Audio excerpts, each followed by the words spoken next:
Hey guys, welcome back to another video on the channel. This is Christian from Raftel TCG. Today we're going to come at you with a budget build, a Sanji deck profile that I think is actually pretty competitive and can catch a couple people off guard during the upcoming formats. I think it's a pretty decent option for any Treasure Cups coming up just because it provides so much pressure. And without further ado, I'll get straight into the deck profile. So obviously we're going to start off with our leader Sanji. He's the whole reason the deck functions. When you play a character with no effect, and you have 3 less characters on the board, you get to set up to 2 more of your Dawn as active again. So this lets you apply so much pressure in the early game by restanding your Dawn and being able to get another body out there. But in the late game, it lets you counter and have those 2 additional Dawn on your opponent's turn. So you have those events in your hand to kind of hinder their damage and stop their pressure. So a lot of this deck, there's not a lot of effect monsters or effect characters in this deck, so I'll go through it pretty quickly in terms of the base cards that we're playing. So we're playing 2 Mocha, and you'll see quite a common theme in this deck is to have great stat lines. Typically it'll be a character with 3 cost 5k or 5 cost 7k, anything 3 cost or higher, because you want that 5k stat line just to be able to swing at leaders. Next we have 4 copies of Shinobu, another 3 cost 5k. Another common theme you'll see is a lot of these counter for 1. So while you might be stuck with a bunch of them in your hand, if you're unable to get them out onto your board, they also provide some good counter material as well. Move on to Edward Weevil at 4. And then to round out our additional 3 cost 5ks for Usopp and for Vito. So we're playing a lot of them in total, 18, but that's 18 cards that you can summon or get out on your second turn. And very commonly, you'll have a bunch of these in your hand, you'll be able to counter with them, and it's just great to keep providing these 3-drop 5ks because you're swinging 5k every turn. Your opponent's either going to get resource grinded out because they're going to have to counter just to keep their life up, or you're just going to put so much pressure with 3 5k attacks constantly every turn. Next, we'll move on to the bigger boys. These are the 5-drop 7ks. They apply a bit more pressure. Later on in the game, when you're able to drop a 3 cost and a 5 cost in the same turn, these help you deal with maybe some bigger blockers or some cards that you might just want to get rid of because their effects are kind of giving your opponent the ability to play. But to start off, we're playing 2 Frankie and then 4 copies of Virgo. These aren't mandatory at all in any of these ratios. You can literally play any 5-drop 7k that's green or blue, as long as it has a 1k counter to it as well. I'm playing 6 in total because I think a majority of this game should be played in a rush style for this deck, just because you want to get those 3 cost 5ks out as soon as you can, but it's good to have some late game damage as well. Moving on, we're now playing 4 copies of Mihawk, the 6 cost 8k. This is because we do have some bigger cards in the formats, and you can play it on a curve where you go second. So when you go second, you start with 2 Dawn, then you go 4 and 6, and this will be the 6 drop that you play that turn. So you can play the 6, have an 8k stat line, which is huge, especially right now. This can hit into some of the bigger cards, especially against the Edward deck, and deals with a lot of problems while also having a 1k stat line, or sorry, a 1k counter, and the ability to get those Dawn back so we can counter on our opponent's turn. So that rounds out all the no effect cards that we're playing. So we're going to move on to the few effect cards that we're playing. It's not many, but it's just cards that kind of synergize with the deck. So first, 4 copies of Izo.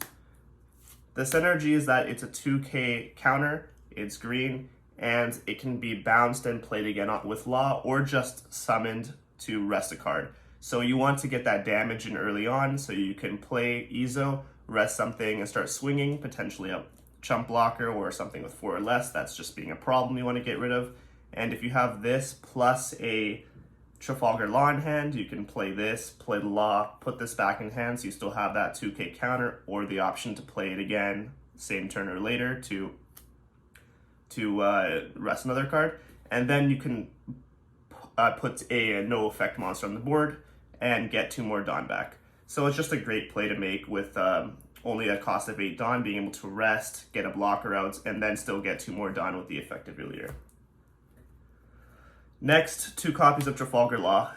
He's great, although a lot of people might suggest why not play him at 4. The problem is he can be a little bit bricky and can clog early hands. You really want to see those non-effect guys early on, and while he's great and can do a lot of plays in terms of setting up your leader, setting up Ezo, it's just better to play him at a lower count because too many of them will just clog. Next, 2 copies of Don Quixote. This is just another card that will help out some threats later on. If you're unable to get rid of something that has a higher stat line, you could just play this, bounce it back to hand. His stats are pretty great as well, 7/7, so being able to swing for 7 and your opponent's going to have to pitch at least 2 cards out of their hand or counter with an event, just because your typically leaders are at 5k and he swings for 7. Lastly, for the characters, 2 copies of Mihawk. Mihawk is probably one of the best on-play effects in the game, just being able to send a card straight to the bottom of your deck. Your opponent loses the resource, doesn't have the ability to replay it on the following turn, and he sticks on the board with that high 9,000 attack power. So just 2 and 2 between him and the Don Quixote, just to give some late game power and get rid of some potential threats on the board if need be. Now we're going to go on to the events in the deck. This is kind of why the deck functions. You don't really counter too much from hand using your characters, although you do have the option to. But the fact that Sanji gives you the option to have 2 more active Dawn at the end of your turn and pass to your opponent while still being able to play some characters is the whole reason you're able to keep going. So we're going to start off with 2 copies of Overheat. This is just for diversity. You'll see a lot of 2-ofs, but Overheat's great. It has a great trigger effect to bounce at 4 or less. But it also counters for 4k and then returns something with 3 or less to hand. So you can bounce back an Ezo because it doesn't have to return something that your opponent has. You can bounce back one of your guys, which you typically won't want to do other than the Ezo, or you can get rid of something your opponent has. But mainly it's a 2 cost that counters for 4. Next, Love Beam. Again at 2, while this is a great counter, it does counter up to 4 and draws when you have 3 or less in hand. You typically don't have 3 or less in hand because you're not pitching your whole hand to counter and you're only playing maybe 1 to 2 cards every turn. So again, while it is good, there are other better options to play at 4, so we only played at 2. Next, we're going to play 4 copies of Punk Gibson.